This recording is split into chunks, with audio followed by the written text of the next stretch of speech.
అద్దె ఇంట్లోనే ఉండిపోవాలా లేదంటే ఓ పెద్ద అడుగు వేసి సొంత ఇల్లు కొనేయాలా? చాలామందికి ఇది నిత్యం ఎదురయ్యే ఓ పెద్ద సందిగ్ధత. ఈరోజు మనం ఈ చర్చలో కొంచెం లోతుగా వెళ్దాం. ఆన్లైన్లో చూస్తే ఒకరేమో అద్దె చాలా బెటర్ అంటారు, ఇంకొకరేమో సొంత ఇల్లుకి మించిందే లేదంటారు. సలహాలు చూస్తే ఒకదానికొకటి సంబంధం లేకుండా ఉంటాయి. మరి అసలు వాస్తవాలు, సంఖ్యలు ఏం చెబుతున్నాయో ఒక్కసారి స్పష్టంగా చూద్దాం. ఈ మొత్తం విషయాన్ని తేలిగ్గా అర్థం చేసుకోవాలంటే ఓ చిన్న ఉదాహరణ చూద్దాం. ఇద్దరు స్నేహితులు ఉన్నారు. వాళ్ళు రెండు వేర్వేరు ఆర్థిక మార్గాలను ఎంచుకున్నారు. సో వీళ్లే రాహుల్ ఇంకా రోహిత్. రాహుల్ ఏమనుకున్నాడంటే కళ్ల ముందు కనిపించే ఒక ఆస్తిని నిర్మించుకోవాలి, అందుకే ఈఎంఐ కట్టడానికే ఫిక్స్ అయ్యాడు. మరోవైపు రోహిత్ ఫైనాన్షియల్ ఇన్ఫ్లుయెన్సర్ల సలహా ఫాలో అయ్యాడు. అద్దె కట్టి ఈఎంఐకి అద్దెకి మధ్య ఉన్న తేడా డబ్బుని ఇన్వెస్ట్ చెయ్యాలని నిర్ణయించుకున్నాడు. మరి వీళ్ళిద్దరిలో ఎవరు తెలివైన నిర్ణయం తీసుకున్నట్టు? సరే, ఇక మాటలు పక్కన పెట్టి అసలు లెక్కల్లోకి వెళ్దాం. ఇక్కడి నుండి సరిగ్గా 20 ఏళ్ల తర్వాత ఎవరి ఆర్థిక పరిస్థితి ఎలా ఉంటుందో అంచనా వేద్దాం. ఇప్పుడు ఈ స్లైడ్లో మనం గమనించాల్సిన విషయమేంటంటే, ఇక్కడ తీసుకున్న అంచనాలన్నీ ఇల్లు కొనడానికి చాలా అనుకూలంగా ఉన్నాయన్నమాట. అంటే ఇంటి ధర 1 కోటి, వడ్డీ రేటు 8.5%, అన్నిటికన్నా ముఖ్యంగా ఇంటి విలువ ప్రతి ఏటా 10% పెరుగుతుందని అంచనా వేశాం. మరి ఈ లెక్కలతో రాహుల్ ఎంత సంపద సృష్టించాడో చూద్దాం.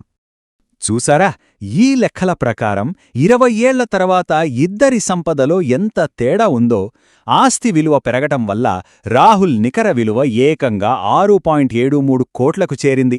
అదే సమయంలో రోహిత్ సంపద కేవలం 2.36 కోట్లు మాత్రమే. తేడా చాలా పెద్దది కదూ? అయితే ఆగండి, ఇది కథలో ఒక కోణం మాత్రమే. ఇన్ఫ్లుయెన్సర్లు ఎక్కువగా చూపించే రెండో కోణాన్ని కూడా మనం చూడాలి కదా. సో బ్యాలెన్స్డ్గా ఉండటానికి ఇప్పుడు ఆ లెక్కలు కూడా చూసేద్దాం. ఇవి అద్దెకు ఉండటాన్ని సపోర్ట్ చేసే కొంచెం వాస్తవమైన అంచనాలు. ఇక్కడ చూస్తే వడ్డీ రేటు కొంచెం ఎక్కువ, అంటే 9%. అలాగే ఇంటి విలువ పెరుగుదల కేవలం 7% తీసుకున్నాం. ఆశ్చర్యంగా ఉంది గదూ. ఈ లెక్కల ప్రకారం అద్దెకుంటున్న రోహిత్ సంపద 3.93 కోట్లకు పెరిగింది. కాని ఇల్లు కొన్న రాహుల్ సంపద కేవలం 2.55 కోట్లే. ఇది పూర్తిగా భిన్నమైన చిత్రాన్ని చూపిస్తోంది.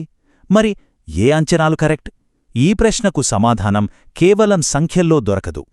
లెక్కలు, కాలిక్యులేషన్స్ ఇవన్నీ సరే, కానీ జీవితమంటే కేవలం ఒక ఎక్సెల్ షీట్ కాదు కదా. ఇప్పుడు ఇల్లు అనే కాన్సెప్ట్ వెనుక ఉన్న భావోద్వేగ, సామాజిక కారణాలను కూడా చూద్దాం. ఈ కోట్లో చాలా లోతైన అర్థముంది. స్టాక్స్ మనకి నచ్చినప్పుడు కొనొచ్చు, అమ్మొచ్చు.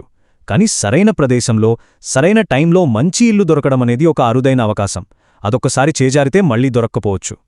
సొంత ఇంటికి డబ్బుతో వెలకట్టలేని ప్రయోజనాలు చాలా ఉంటాయి. సమాజంలో ఒక గౌరవం వస్తుంది, ఒక శాశ్వత చిరునామా ఇచ్చే భరోసా ఉంటుంది. కుటుంబానికి ఏదైనా అనుకోని కష్టం వచ్చినప్పుడు ఒక ధైర్యం ఉంటుంది. అన్నింటికంటే ముఖ్యంగా అది పిల్లలకు మనమిచ్చే గొప్ప వారసత్వం.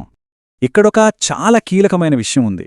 మనలో చాలామందికి ఏదైనా కష్టం వస్తే ముందుగా అమ్మేది మ్యూచువల్ ఫండ్స్ లేదా ఇతర పెట్టుబడులు. కానీ సొంత ఇంటిని కాపాడుకోవడానికి చివరి వరకు ప్రయత్నిస్తారు. ఎందుకంటే ఇల్లు కేవలం ఒక ఆస్తి కాదు, అదొక లంగర్ లాంటిదే, కుటుంబాన్ని నిలబెడుతుంది. సరే, ఇంత చర్చ తర్వాత అసలు నిర్ణయం ఎలా తీసుకోవాలి?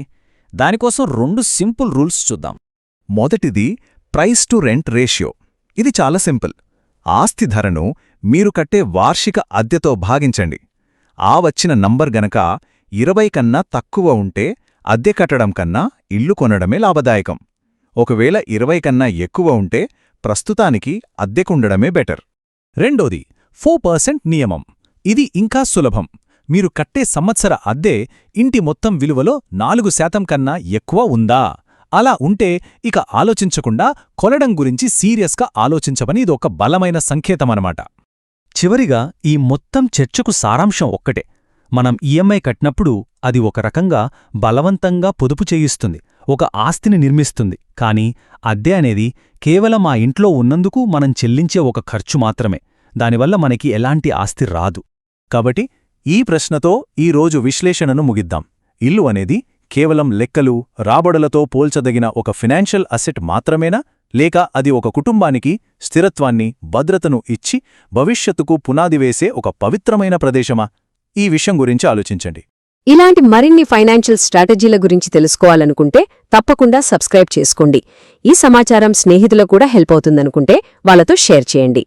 ఆర్థిక ప్రయాణంలో ఇదొక మంచి స్ఫూర్తినిస్తుందని ఆశిస్తున్నాం.